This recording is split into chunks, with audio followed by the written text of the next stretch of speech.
부활하심을 찬양하며 승리하며 살아가시는 모든 성도님들 되시기 바랍니다. 귀한 찬양 감사합니다. 우리 옆 사람 향해서 이렇게 인사하겠습니다. 할렐루야, 우리 주님이 부활하셨습니다.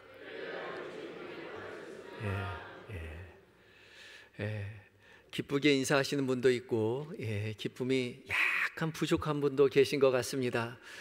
우리 주님 부활하는 그 기쁨, 얼굴에 가득 표현하는 그 웃음 가지고 옆 사람하고 다시 한번 인사하겠습니다. 할렐루야, 우리 주님이 부활하셨습니다.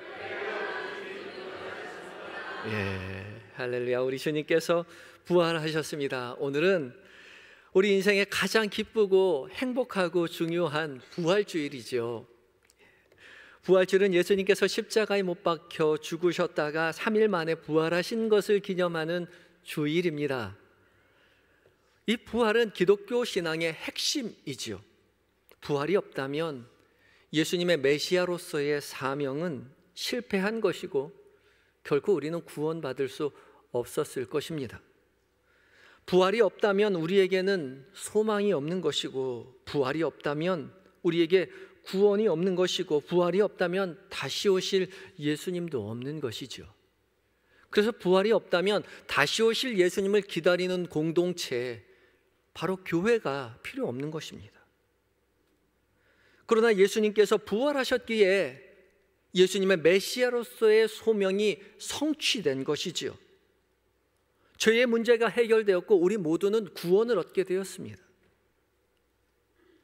예수 그리스도께서 부활하셨기에 우리가 다시 살아갈 소망이 생겼고요, 예수 그리스도께서 부활하셨기에 우리는 다시 오실 예수님을 기다리는 것입니다. 그래서 예수 그리스도께서 부활하셨기에 다시 오실 그리스도를 기다리는 공동체의 모임, 우리 한영교회가 이 자리에 함께 모여 예배할 수 있는 것이죠. 이렇듯 예수 그리스도의 부활은 우리 신앙의 핵심이요, 우리 모임의 중심인 것이죠. 오늘 봉독한 마가복음 16장 1절부터 8절까지의 말씀은 예수님의 부활 소식을 우리에게 진솔하게 전해주고 있습니다. 향품을 들고 예수님의 무덤을 찾아갔던 여인들은요, 비어있는 무덤을 발견하죠. 그리고 한 흰옷 입은 청년으로부터 예수님이 부활하셨다는 그 소식을 듣습니다. 오늘 본문 16장 6절의 말씀입니다. 함께 읽어볼까요? 시작. 청년이 이르되 놀라지 말라, 너희가 십자가에 못 박힌 나사렛 예수를 찾는구나. 그가 살아나셨고 여기 계시지 아니하니라. 보라, 그가 누웠던 곳이니라. 아멘. 보라, 그를 두었던 곳이니라. 그가 살아나셨고 여기 계시지 아니하니라. 청년, 바로 천사를 말하죠. 천사가 전해준 이 소식은 오늘 본문 전체의 핵심이고 복음서를 이해하는 중요한 열쇠가 됩니다. 예수님께서는 살아나셨고 바로 여기 계시지 않는다, 무덤에 계시지 않는다 말씀하고 계시죠. 이것이 뜻하는 바가 무엇일까요? 그래서 오늘 이 말씀을 좀 더 깊이 묵상하며 함께 은혜를 나누려고 합니다. 첫 번째, 우리가 기억해야 할 것은 예수님께서 죽음에서 부활하셨다는 사실입니다. 함께 읽어볼까요? 시작. 예수님께서 죽음에서 부활하셨습니다. 모든 사람들이 십자가에 못 박힌 예수님이 죽으셨다고 생각했습니다. 예수님께서는 3번씩이나 죽음에서 부활하실 것이라고 예고해 주셨지만, 미리 말씀해 주셨지만 그것을 기억하는 사람들은 아무도 없었던 것이죠. 예수님은 3번씩이나 예수님께서 고난당하시고 부활하실 것을 제자들에게 밝히 말씀해 주셨습니다. 마가복음 8장 31절 말씀입니다. 함께 읽어볼까요? 시작. 인자가 많은 고난을 받고 장로들과 대제사장들과 서기관들에게 버림받아 죽임을 당하고 사흘 만에 살아나야 할 것을 비로소 그들에게 가르치시되. 이어서 마가복음 9장 31절입니다. 시작. 이는 제자들을 가르치시 또 인자가 사람들의 손에 넘겨져 죽임을 당하고 죽은 지 3일 만에 살아나리라는 것을 말씀하셨기 때문이더라. 마가복음 10장 33절과 34절입니다. 시작.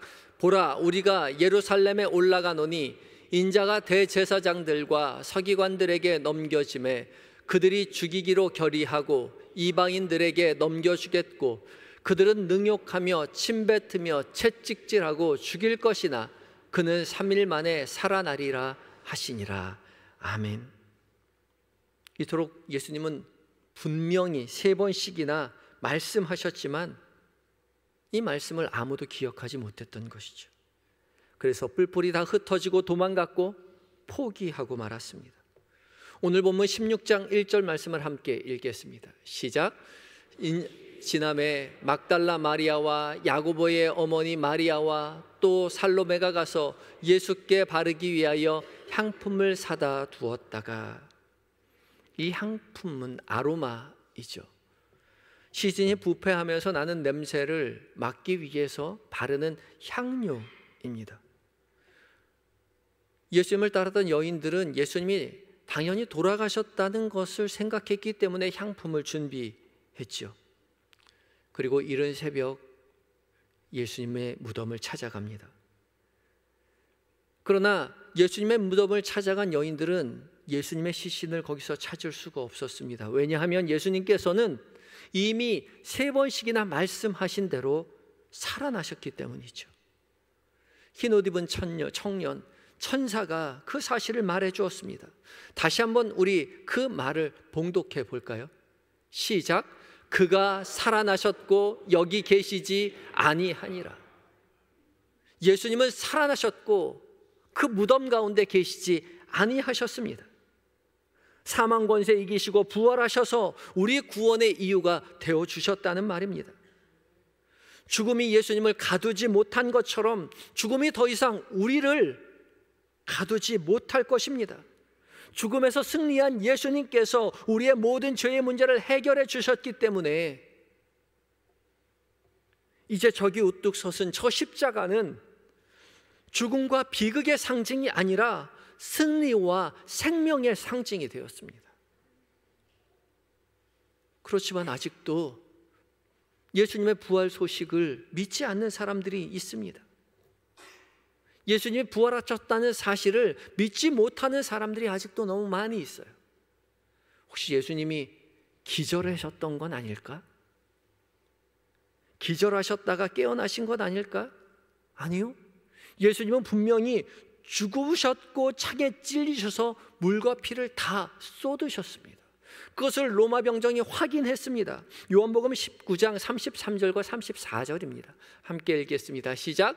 예수께 이르러서는 이미 죽으신 것을 보고 다리를 꺾지 아니하고 그중 한 군인이 창으로 옆구리를 찌르니 곧 피와 물이 나오더라.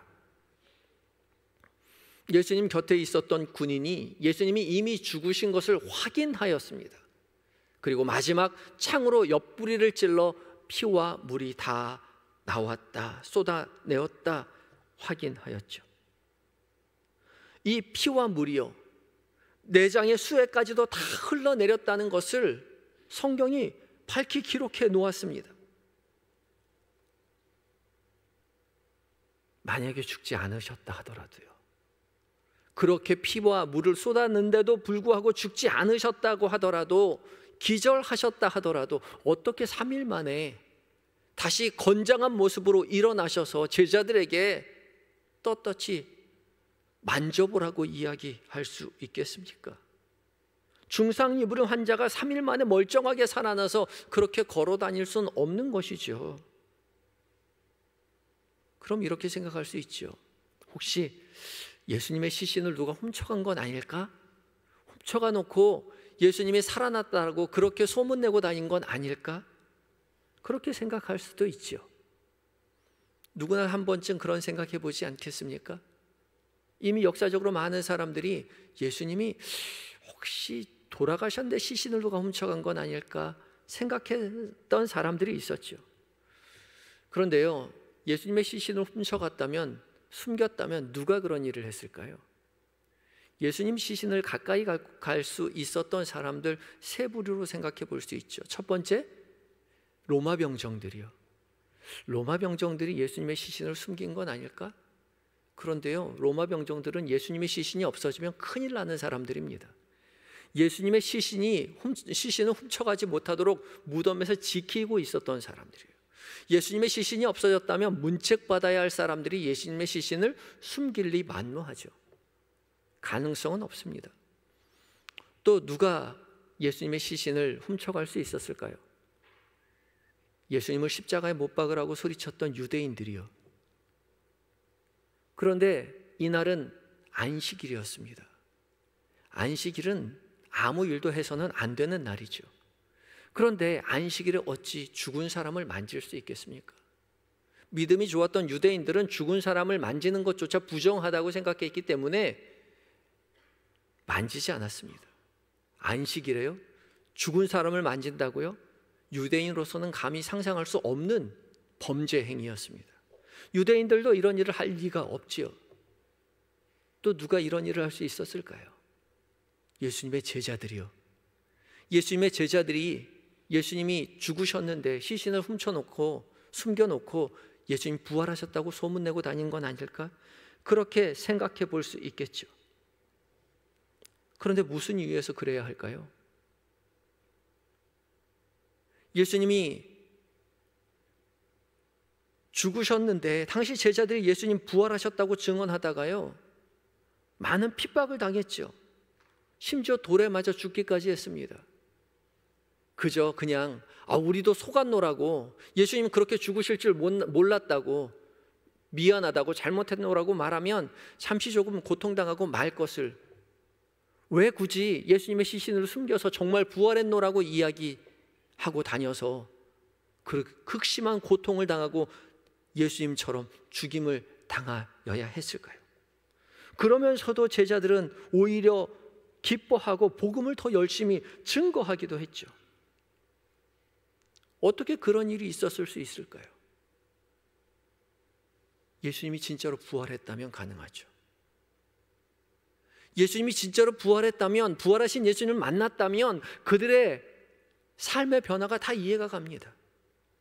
성경에는 부활하신 예수님을 만난 많은 제자들과 많은 무리들을 기록해 놓았습니다. 그 예수님을 만난 사람들마다 그들의 인생이 완전히 변화되죠. 어떠한 핍박과 환난을 당한다 하더라도 예수님과 같이 그 고난당함을 오히려 기쁨으로 여기고 기꺼이 고난당하며 믿음의 길을 걸어갔습니다. 사도행전 5장 40절과 41절 말씀을 함께 읽겠습니다. 시작. 그들이 옳게 여겨 사도들을 불러들여 채찍질하며 예수의 이름으로 말하는 것을 금하고 놓으니 사도들은 그 이름을 위하여 능욕받는 일에 합당한 자로 여기심을 기뻐하면서 공회 앞을 떠나니라. 아니, 사도들을 불러다놓고 채찍질하고 예수의 이름으로 말하는 것을 다 금하고 놓아주었는데 사도들은 오히려 그 이름을 위하여 능욕받는 일에 합당한 자로 여기심을 받은 것을 어떻게 했다고요? 기뻐했다고요. 예수님 때문에 매맞는 것, 채찍질 당하는 것을 오히려 기뻐했습니다. 예수님께서 채찍질 당하셨기에 나도 채찍질 당한다는 것을 오히려 기뻐하며 믿음의 길 걸어갔던 것이죠. 어떻게 이 사람들이 이렇게 변화될 수 있었다고요? 부활하신 예수님을 만났기 때문입니다. 얼마 전까지 두려움에 떨며 뿔뿔이 흩어졌던 그 제자들이 살아나신 부활하신 예수님을 만났기 때문에 그들의 삶이 완전히 변화됐다는 것이죠. 그들에게 확신이 생겼습니다. 죽음까지도 이기시는 그 예수님을 만난 이후로 그들에게 죽음은 더 이상 두려움의 대상이 아니었던 것이죠. 그들은 이제 복음을 위해 모든 것을 다 희생해도 전혀 아깝지 않다라고 생각하고 고백하고 자신의 인생을 부활하신 예수님을 위하여 완전히 헌신합니다. 2000년 기독교 역사가 그것을 증언하고 있죠. 부활하신 예수님을 만난 자마다 그들의 인생이 완전히 변화됩니다. 그들의 이전의 삶이 얼마나 극악무도에 있는지 상관없이, 그들의 삶이 어떠한 삶을 살았는지 상관없이 부활하신 예수 그리스도를 만난 자마다 그들의 삶이 완전히 변화되는 은혜를 입게 된다는 것이죠. 그것을 우리는 너무나 잘 알고 있습니다. 예수 그리스도를 만난 자마다 인생이 변해요. 예수님은 죽지 않으시고 살아나셨습니다. 부활하신 예수님, 그 예수님을 우리도 만나야 합니다. 그 부활하신 예수님 어디서 만날 수 있을까요? 오늘 7절 말씀을 함께 읽겠습니다. 7절입니다. 시작. 가서 베드로에게 이르기를 예수께서 너희보다 먼저 갈릴리로 가시나니 전에 너희에게 말씀하신 대로 너희가 거기서 배우리라 하라 하는지라. 아멘. 부활하신 예수님은 제자들보다 먼저 어디로 가신다고요? 갈릴리로 가신다고요. 그러니 예수님을 만나려면 너희에게 말씀하신 대로 갈릴리로 가야 거기서 너희가 예수님을 만날 수 있을 것이라고 그렇게 천사가 말해 줍니다. 그래서 우리가 기억해야 할 것은 부활하신 예수님을 만나기 위해서는 갈릴리로 가야 한다는 것입니다. 함께 읽어볼까요? 시작. 부활하신 예수님을 만나기 위해서 갈릴리로 가야 합니다. 제가 예수님이었다면 먼저 갈릴리로 갈 것이 아니라 무덤에 그냥 서 있었을 것 같습니다. 무덤에 서서 도망간 제자들 다 찾아오라고, 불러오라고 그렇게 얘기했을 것 같아요. 무덤으로 다 데리고 와서 너희들 왜 도망갔냐고, 내가 부활한다고 이야기하지 않았냐고 그렇게 소리칠 것 같아요. 그런데 예수님 그러지 않으셨어요. 또 제가 예수님이었다면요, 저는 보란듯이 예루살렘 성전으로 걸어갔을 것 같아요.